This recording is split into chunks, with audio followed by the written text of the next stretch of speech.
Alhamdulillahirobbilalamin. Alhamdulillahi jazakumullahu khairan. Amin. Alhamdulillahi jazakumullahu khairan. Amin. Dengan Allah mari manfaat dan barokah. Amin. Sebelum kita belajar hari ini, silakan salah satu kita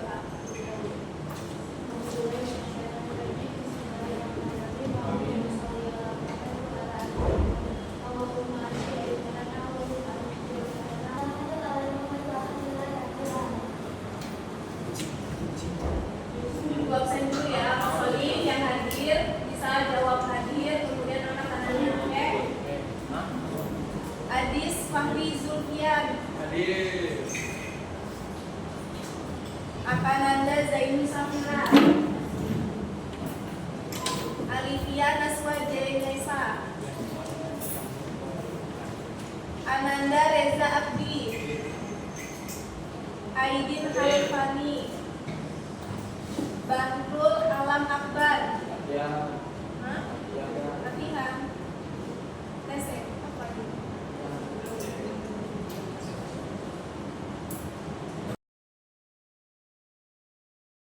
Silakan dibuka catatannya, buku biologinya. Sudah? Oke, hari ini kita akan melanjutkan tentang materi tentang virus. Minggu lalunya lagi sudah belajar tentang virus, sejarah virus dan bentuk virusnya kan? Dan ada catatannya? Oke, hari ini sebelumnya ada yang nanya, kalian pernah nggak sih mengalami sakit yang disebabkan oleh virus? Apa contohnya? Batuk kayak sekarang nih, pada musim batuk, flu ya kan? Nah itu adalah penyakit yang disebabkan oleh virus yang sering terjadi atau yang terjadinya sesekali. Apa contohnya? Cacar, ya. Terus ada juga virus yang menyebabkan pandemi. Yang baru-baru kemarin, ya kan? Itu COVID-19 itu disebabkan oleh virus. Nah, berarti virus ini adalah sesuatu yang unik. Kenapa disebut unik? Ada yang tahu kenapa virus ini disebut unik? Karena dia bisa dikatakan sebagai makhluk hidup dan juga bisa dikatakan sebagai benda mati. Hari ini kita belajar nih bagaimana strukturnya virus. Kenapa sih virus bisa dikatakan benda mati dan bisa dikatakan makhluk hidup? Oke, struktur virus kelihatan semuanya jelas ya? Nggak perlu tulis ya, ini dijelaskan aja. Struktur tubuh virus itu berbeda dengan sel organisme hidup. Jadi tubuh virus bukan merupakan suatu sel. Jadi tubuh virus itu tidak tersusun atas sel. Dia tidak punya membran sel, dia tidak punya inti sel, dia tidak punya sitoplasma. Virus itu tidak punya organ sel. Apa sih struktur tubuhnya virus? Kita bahas ya. Nih, yang pertama kapsid. Mau ditulis dulu atau dijelaskan dulu? Dijelaskan dulu ya. Yang pertama kapsid. Kapsid adalah seluruh keluar virus yang tersusun dari banyak subunit protein yang disebut kapsomer. Jadi struktur tubuh virus itu ada kapsid, kemudian yang kedua tuh ada asam nukleat. Nah, kapsid ini dia membungkus si ini asam nukleat ini tadi. Nah, si kapsid inilah yang menentukan bentuk-bentuk virus. Kemarin bentuk virus ada apa aja? Ada yang bulat, benar. Ada apa lagi? Oval, apa lagi? Seperti filamen, seperti benang, seperti batang. Nah, itu disebabkan dari kapsid. Kapsid itu tadi. Oke, boleh ditulis dulu. Nih, kemudian tadi struktur yang kedua yaitu asam nukleat. Asam nukleat ini merupakan materi genetik.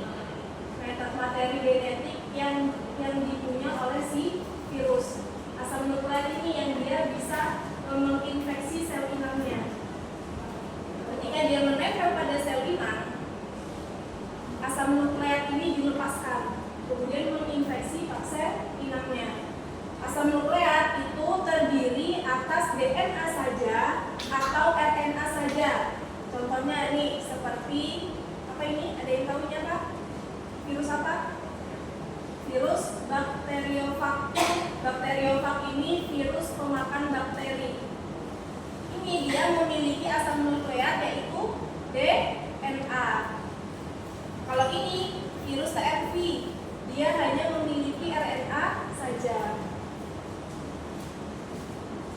Kalau virus bakteriofag ini dia memiliki struktur virus yang lengkap. Itu ada terdiri dari kepala, kemudian ini ada leher, kemudian ada ekor. Ekor terdiri dari selubung ekor, serabut ekor, lempeng dasar dan jarum penusuk.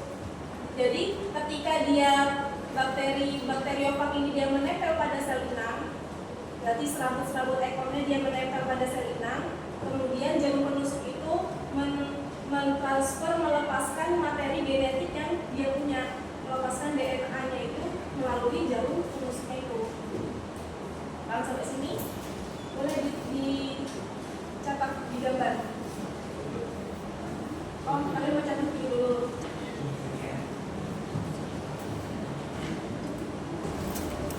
Oke, kita lanjut yaitu reproduksi virus. Tadi sudah kita pahami tentang struktur virus itu bagaimana. Apa aja tadi struktur virus?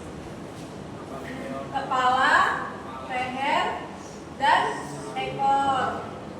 Kepala terdiri dari kapsid dan asam nukleat. Asam nukleat itu bisa DNA saja, bisa RNA saja. Paham? Kemudian ada leher dan ekor. Ekor tadi apa aja?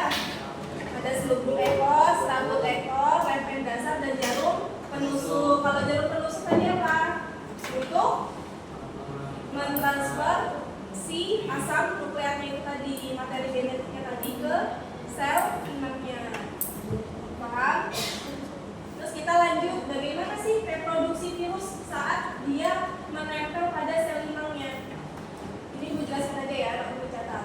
Virus berkembang biak dengan cara replikasi di dalam sel inang karena tidak memiliki energi dan enzim untuk melakukan sintesis sendiri. Karena si virus itu tadi tidak memiliki energi dan enzim, akhirnya dia membutuhkan sel inang untuk berkembang biak, untuk bereproduksi. Struktur virus, reproduksi virus, ada yang ingin ditanyakan? Sampai sini masih ada yang belum dipahami belum? Ya, oke, berarti udah paham ya. Oke, setelah ini Ibu akan suruh kalian mengerjakan LKPD. Ibu bagi kalian menjadi beberapa kelompok ya. Coba aja dulu aja nih. Satu kelompok nggak apa ya? 1, 2, 3, 4, 5, kelompok 1 gitu.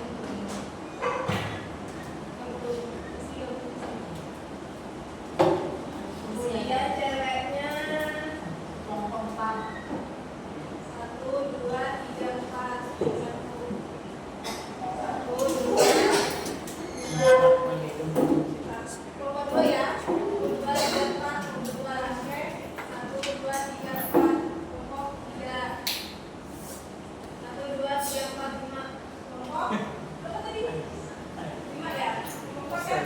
1, 2, 3, 4. Oke? Nih.